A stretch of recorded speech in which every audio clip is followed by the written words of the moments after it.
When you mix single quotes and double quotes, Python gets confused. Here I'm saying I want to print I said, would've, could've, and should've. Notice the combination of single quotes and double quotes. This is confusing to Python. In the next example, I start with single quotes, not doubles. And again, I say the same thing and Python gets confused. There are multiple ways I'm going to show you next on how you fix this. Here's my first example on how to fix this. I print and I'm going to put 3 single quotes at the beginning. And then I said would've, could've, and should've with my 3 single quotes at the end, and it is handled by Python perfectly.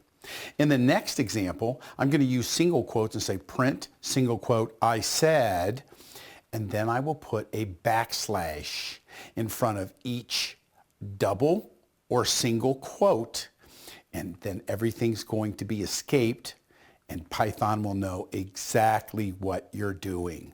And in my third example, I'm going to put double quotes to start, I said, and I'm going to put a backslash in front of each double quote.